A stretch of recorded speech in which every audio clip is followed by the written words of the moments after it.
Hallo zusammen, mein Name ist Philipp Holberg, ich bin Gründer und Geschäftsführer von Carla. Wir haben Carla Ende 2016 gegründet. Damals habe ich Carla mit meinem Bruder, der Architekt und Bauingenieur ist, aufgebaut auf Basis seiner Doktorarbeit über parametrische Lebenszyklusanalyse, die er an der Bauhaus-Universität in Weimar geschrieben hat. Und Kernmotivation der Doktorarbeit, aber auch heute von Carla, war es dann zu sagen, wie können wir Architekten in möglichst frühen Planungsphasen mit Informationen zur Nachhaltigkeit des Gebäudes unterstützen, um tatsächlich in dem Entwurfsprozess noch Informationen bereitzustellen, die dann auch dafür sorgen, dass wir nachhaltigere, klimaneutralere Gebäude realisieren können. Carla ist eine Software, die über Plugins mit verschiedenen CAD- und BIM-Software kommunizieren kann. Das heißt, es gibt ein Plugin zum Beispiel für SketchUp, eins für Rhino. Man kann aber auch mit Revit als Grundlage nehmen, um ein 3D-Modell zu erstellen, auf das dann Carla immer aufbaut. Carla richtet sich, wie gesagt, wirklich an die frühen Planungsphasen. Das heißt, das erste Mal, wenn der Architekt sich überlegt, wie könnte die Kubatur aussehen, die Ausrichtung, dann aber eben auch die Materialität und Gebäudetechnik. Da möchte Carla aktiv sein, um dann eben sofort Informationen zu geben zu der Energieeffizienz im Betrieb, aber auch darüber hinausgehen zu der Ökobilanz des Gebäudes als auch Lebenszykluskosten. Und Ziel ist es eben, über einen Variantenvergleich dann zu sehen, was hat das denn für eine Auswirkung, wenn ich die Orientierung verändere, wenn ich Materialität verändere, eine andere Gebäudetechnik wähle. Also wirklich in diesem frühen Planungsprozess auch die Kommunikation zwischen dem Architekten, dem Bauherrn, dem Projektentwickler, auch gegebenenfalls dem Investoren zu unterstützen, diese Nachhaltigkeitskriterien zu quantifizieren und dann eben auch in der Investitions- und Planungsentscheidung mit zu berücksichtigen.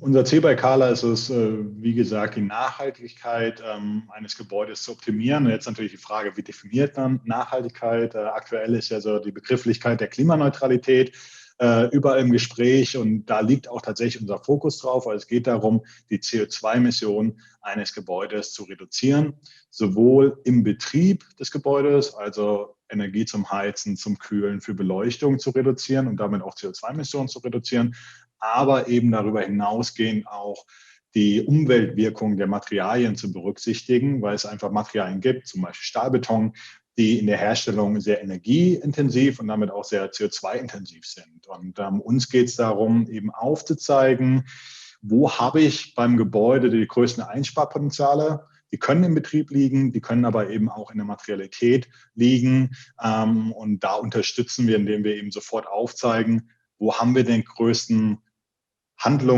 oder Potenzial, CO2-Emissionen zu reduzieren. Natürlich immer mit berücksichtigen auch, dass es Richtlinien gibt, energetische Richtlinien, die muss ich einhalten, das bilden wir auch ab. Aber wir sind eben der Meinung, es muss deutlich darüber hinausgehen, indem eben auch das Thema graue Energie oder auch Embodied Carbon, wie es genannt wird, mit bilanziert wird. Und das macht Carla im Prinzip auch besonders, dass wir eben ein Werkzeug geschaffen haben, was sich tatsächlich an, ich sag mal, nicht Experten richtet, also Architekten, Projektentwickler, Bauherren, die nicht jetzt LCA-Experten sind, die nicht Energieberater sind, die werden mit der Software in die Lage versetzt, die Auswirkungen ihrer Planungs- und Investitionsentscheidungen auf die nächsten 30 bis 50 Jahre hinsichtlich Betriebsenergiebedarf, aber eben auch CO2-Emissionen und Lebenszykluskosten zu verstehen und auch noch zu beeinflussen.